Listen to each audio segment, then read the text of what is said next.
So you're talking 47% labor participation. A healthy city probably shows somewhere between 65 to 70% labor participation. That's the voice of workforce expert Jose Reyes. With a labor participation rate around 20 points less than a healthy city, Detroit has a talent gap and a skills gap. And this isn't unique to the city. It's impacting the region and the state as well. So how do we get people to work? What are some of the things to be done about it? And how to do it under the current system, which, as much as some want to change it, it's the world we live in right now, without saddling people with tons of debt. Jose is the Director of Workforce and Community Development for Washtenaw Community College. And as someone who's both dealt with the city directly in a former job at a Detroit-based nonprofit and now working for a community college regionally, he brings an interesting perspective. That conversation from the Detroit Policy Conference right after we thank our members on Patreon who make the show possible, like Elvar. Your support really matters, and thank you so much. He joins Colin, Mike, Kathy, and others at patreon.com/dailydetroit. So without further ado, Jose Reyes. Jose, welcome to Daily Detroit. Thank you.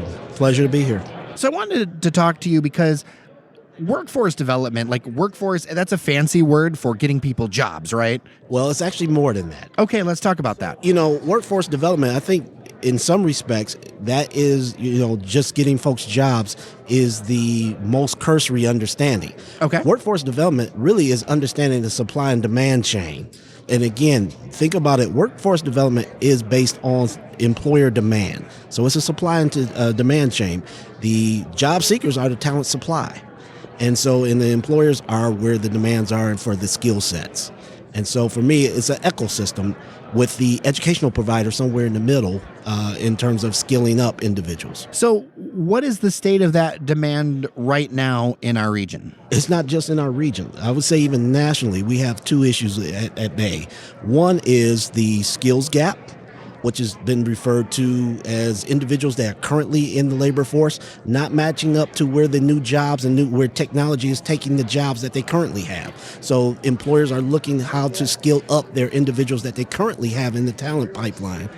But at the same time, we also have a talent gap, which is simply we have folks that are attritioning out of their jobs as they are being, reaching age of retirement and whatnot. And then we don't have enough folks coming into the talent pipeline. And so those individuals 18 to 29, Detroit in particular has one of the lowest labor participation rates of anywhere in the nation.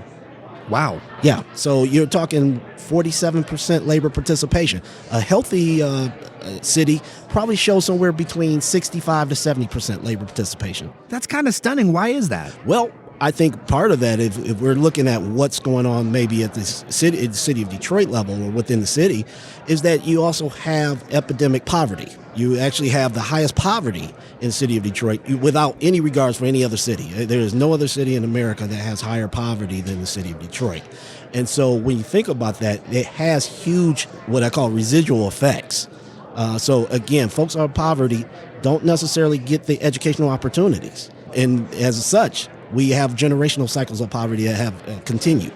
Well, I also know, and I hear this from my listeners all the time, there's a lot of people that are rather frustrated with the amount of debt that they're carrying, and then also looking at opportunities going, well, am I going to have to go and get like a huge amount of loans to be able to become, more employable? And to me, it feels like there are a lot of opportunities in fields that maybe wouldn't take as much. So that's an interesting point. So one of the first things is that for folks that are outside the labor force, career pathways and understanding of career pathways is huge. One of the things I did as the CEO of Detroit Employment Solutions was actually invest into technical education centers in partnership with DPSCD. Randolph Technical Education Center was the first place that I actually worked on trying to create a polytechnical school that would be open for the youth during the day, but in the evening be open to the adults, so the parents in those communities, because this is generational from this standpoint. So we wanted to make sure that folks understood where these career pathways are and then provide an equity track for them to actually obtain the skill set that they needed. And again, I think, we were talking off the mic, when we're dealing with folks that need this opportunity, because again, to unite somebody with a better quality of life. We know jobs and in the economic well-being are two critical factors to be able to achieve that quality of life that individuals and their family deserve. And so we wanted to be sure that we can give folks those opportunities. And I think there is this, it's always been this conception that to be successful, you got to go to college. Right. And the bottom line is you can make a six-figure salary without having six-figure debt if you were to go into a skilled trade like an apprenticeship for skilled trades like a pipe fitter or carpenter, because there's still a demand. Is it more of a demand today than it was? There's so much demand. I mean, I think about specifically in my North End neighborhood, there are now trucks and crews from other states coming to work on homes. And to me, it's kind of crazy. I mean, it is the concept of the journeyman, right? Because people, they travel for this work, but it is predominant. It is something where I'm looking there going, wow, wait a second, that's a Brooklyn area code. I look at the plate and I'm like, oh, wow, that's Pennsylvania. What are they doing working on house rehabs in the city of Detroit?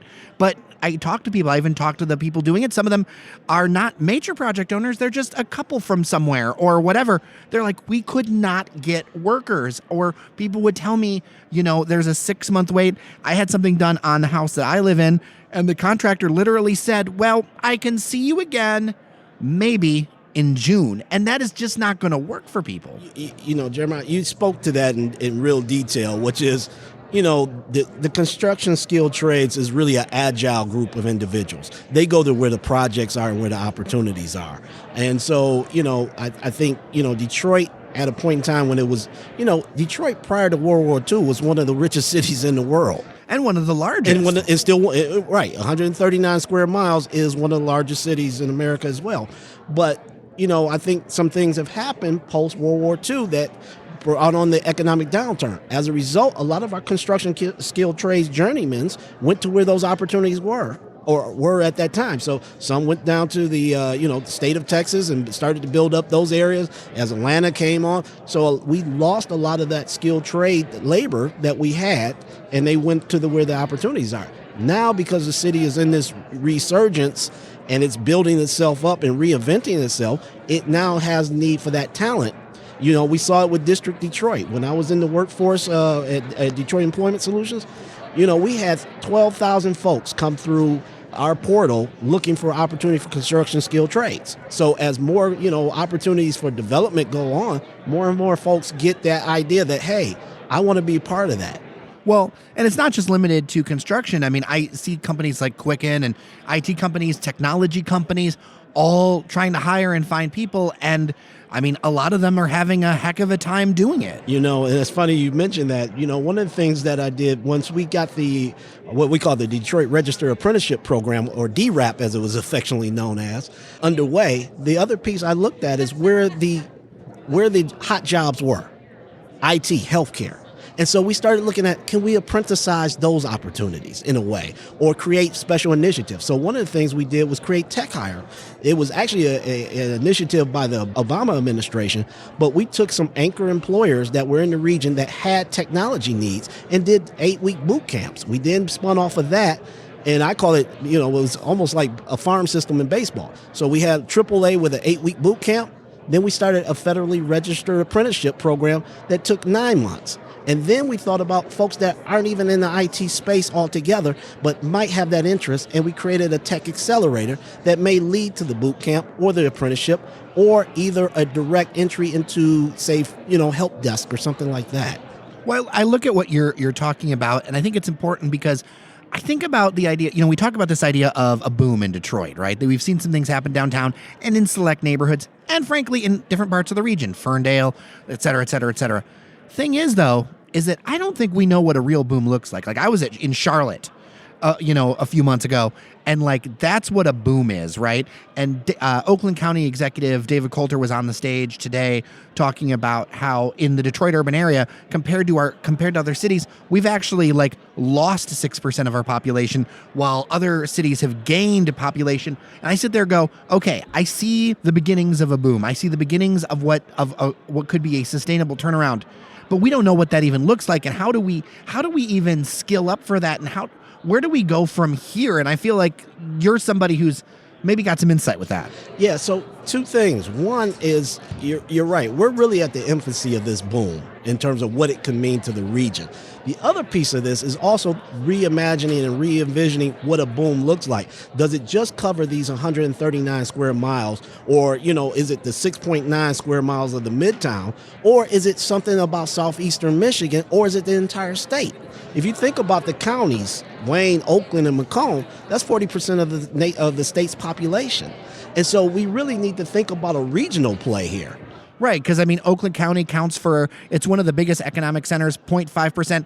Out in Washtenaw, you've got, Ann Arbor, which, frankly, the economic center of the state has been moving west. Ann Arbor has been doing like gangbusters lately, and it's gorgeous out there. Well, thank you. We love it. And the Washtenaw County arena is a major player in this market. So it's not just the big three. There is Washtenaw County as well. And if you think about the tech, the immobility, advanced manufacturing, that is a cornerstone and a corner space that Ann Arbor really has a lock on right now. So that as we start talking about mobility and, and new technology, there are so many firms out that way. And so what I'm looking at is how do we create talent pipeline that supplies them as well? But more importantly, we all come together and we produce something that's greater than each of our individual efforts. And so that's why I think One Michigan prevails in this situation. What are the next steps? What are the next steps for you? What are the next steps for Washtenaw Community College? How does this ball move forward? Well, again, I think it's us really embracing what our challenges are in terms of talent. Because talent is the lifeblood of all these organizations and companies.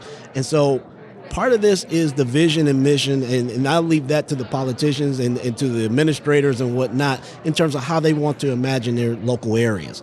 For us, we're sitting here as a talent provider, meaning that we can either bring folks into the system that are new, that are coming through our doors every day, but also help skill up those incumbent workers that need to skill up to what the new skill sets are. Technology infuses every industry known to man. And from that standpoint, we all have to become lifelong learners because our job is probably going to be ever-changing because technology is ever-changing. Well, if somebody wants to make a change, learn more, kind of find a different direction, what can they do? So there's multiple paths to that. From that standpoint, I would say, definitely if somebody's thinking about what they want to do next, or they're in a job but they don't feel like they're in a career, I would say they need to go to a Michigan Works, or they should come to one of the community colleges. On either front, I think they would be on good grounds to get a better sense of where these jobs are, where the jobs are going in the future. The state actually has a campaign through the Michigan Economic Growth Corporation called Going Pro. It generally lists the 50 top jobs. And in some of those, you don't need a 4-year degree. So from that standpoint, we need to figure out those career pathways, figure out what for the individual that wants to pursue something in terms of another career path or the first career path. And do that little bit of research. But I think it's good to have folks like, for instance, Michigan Works. There are 16 of them throughout the state. And that's free service. You can go in there, really get some career exploration underway. And then again, for every community college and educational provider, they can generally give you a good level set of what occupations are in demand and what you can expect out of those. Well, I have to say, you must be truly committed to working together, because I gave you the opportunity to directly plug Washtenaw Community College, and your reaction was community colleges and working together. So you are walking the walk. Well, yeah, I got to walk the walk. Obviously, I'm at Washtenaw for one good reason, which is I believe they have the best resources available, and that they can, there's a slogan that we say, what do you call somebody who's gone to Washtenaw College? Community college, employed. So there you go. Because I think the community colleges, though, do a great job of being agile enough to move to the employer's educational or training demands and equip those individuals that want to go through those programs with the skill sets necessary to be able to be productive in the labor force. Well, and we'll make sure to include a link in the show notes. Jose Reyes from Washtenaw Community College, thank you so much for spending some time with us on Daily Detroit. Well, thank you. It's been a pleasure.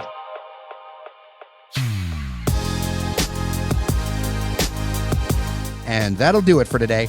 A couple of stories we have our eyes on that we want to talk about tomorrow. Andre Drummond has been traded from the Detroit Pistons. And sure, there's the on-the-court impact, but Andre was also really active off the court as well. And bus ridership in the suburbs is up, way up over the last couple of years, and that's according to some new smart data.